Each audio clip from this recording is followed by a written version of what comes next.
our esteemed traditional ruler,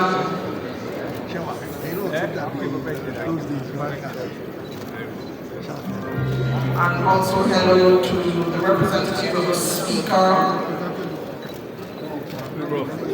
House Leader, Professor Ibangare. He's also saying hello to other distinguished personalities in the room. His Excellency, the representative of the President has made his rounds. He returns to his seat. It's now time to call on Mr. Query to deliver the national anthem.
Represented today want to be. My name is Eugenia Abu. I'm a broadcaster and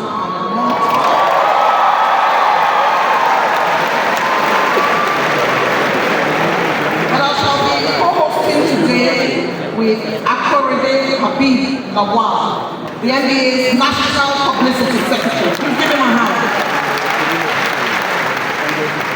But it's not our place to do the welcomes officially. It's time now for me to invite Akorede Habib Lawal to do the next set of honors. Akorede.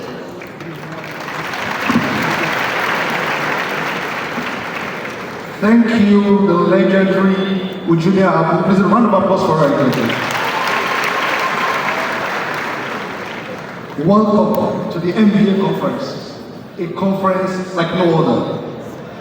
Your Excellencies, my noble lords, this I will not end without especially expressing our immense gratitude to the Governor of Lagos State, Mr. Babajide Sanwo-Olu. I was going to add SAN,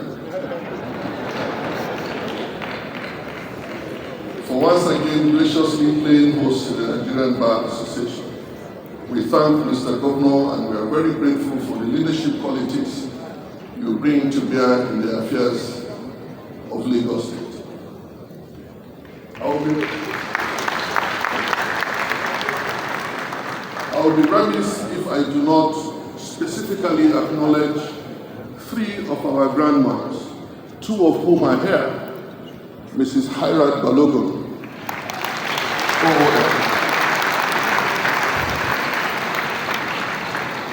a trailblazer in her own right. Needless to mention all the ceilings that Hairat Balogun OON shattered, and how that our grandmother continued to be an exemplary member of this profession, always drawing attention to ethics and professionalism.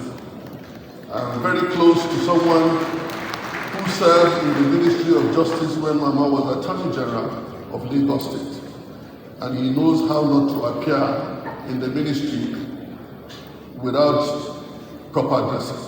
Thank you very much, Ma, for always being there with us, for always supporting us.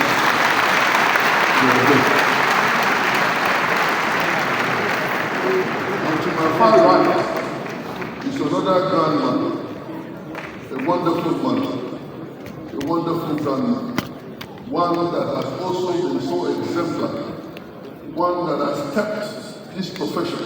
You both have done so much. This shall be a conference like never before. I want to urge all participants to take full advantage of the knowledge of the array of our distinguished speakers from across the globe, and therefore call on all of us to take a leap into this knowledge-sharing exercise as we equip ourselves with the necessary tools to press forward towards rebuilding Nigeria.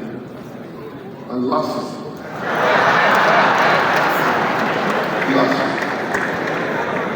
nature across anybody. The Nigerian Bar Association of July 2024 to elect my successor to lead the next set of the executive committee of the Nigerian Bar Association. Economic nerve center of our country. Let me welcome you to the state of aquatic splendor. Let me welcome you to the city that never sleeps. Let me welcome you to the city that if it should get cold, the whole nation could have fever.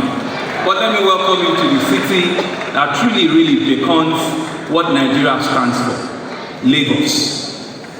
But I cannot lose the opportunity or miss the opportunity that NBA had brought one of the foremost economists of modern world, not just Nigeria, to come and give you a keynote speech today.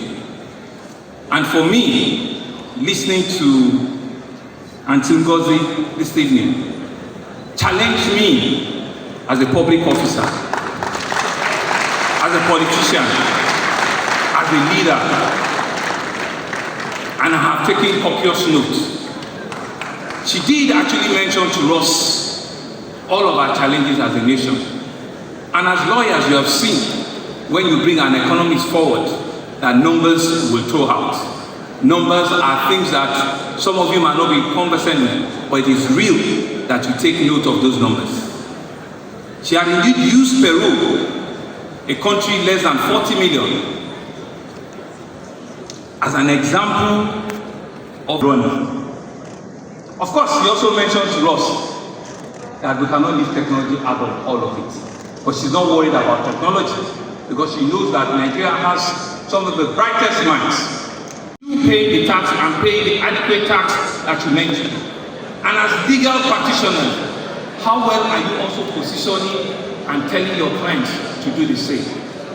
And like you have said, let us transparently also put accountability out there. The Attorney General has just won a celebrated case with which local government autonomy and giving them what they require has been decided by the Supreme Court. Lagos State once is one of the states that for 5 years I have not touched one kobo of local government money. Every man, woman, young or old to be ready, because it's only when all of us are ready that Nigeria is ready. It's only when all of us are ready that what Aunty Ngozi has said to us this evening becomes a social contract that indeed we can truly really take hold. I want to thank the MPA for bringing it back to Lagos. Lagos is home to you. I want to thank you for listening, and I'm hoping that whilst you enjoy your conference, you also enjoy the hospitality of Lagos. While you are going back, take away a bit of our traffic in Lagos because we also need to take it around. Thank you very much for listening.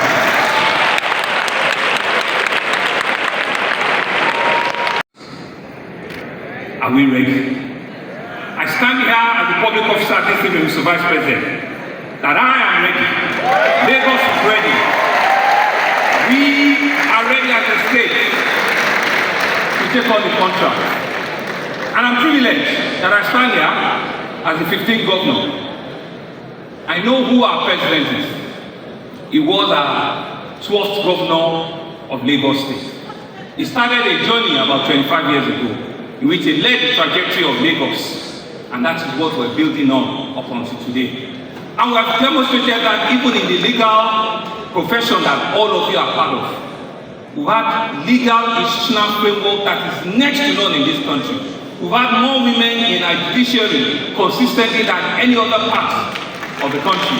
And we've kept faith with to say that we're together. We job. How do we take this forward so that it's not just a talk show? How do we ensure that all the numbers and all the suggestions that you have laid for this evening is not just another talk show? How do we ensure that all of us in this room have a role to play? Back in the green room before she came, she said to me, Mr. Governor, it's nice to see you again. By the way, I still pay my tax. She's 70-year-old and she lives in 2 countries and she still pays her tax. I did not need to ask her. She volunteered and said to me that she still pays her tax. The question I ask you this evening is,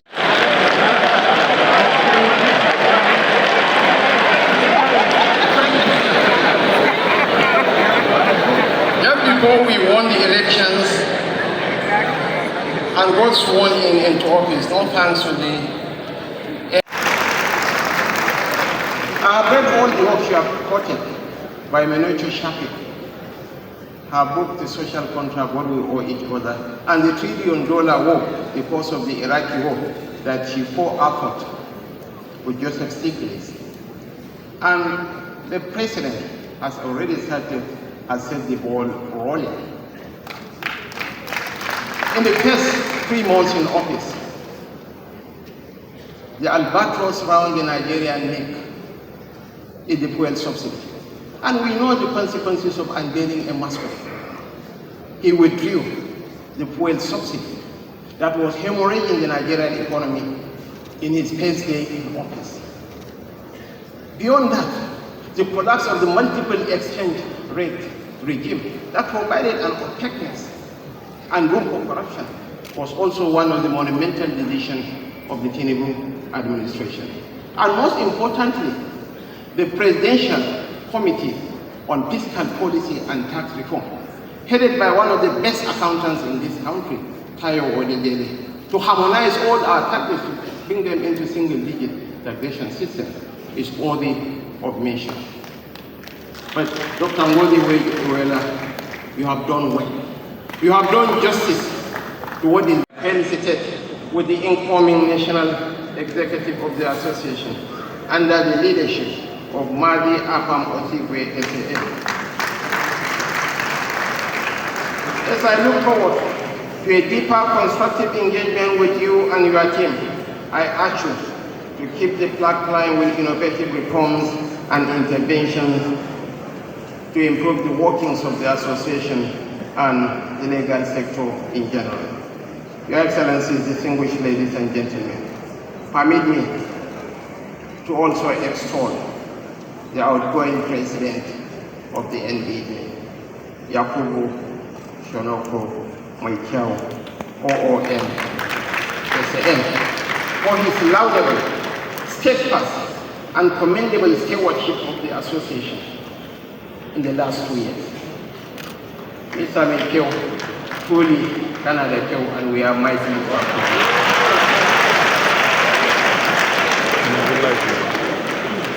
Let me assure you that this administration will continue to promote the rule of law, adherence.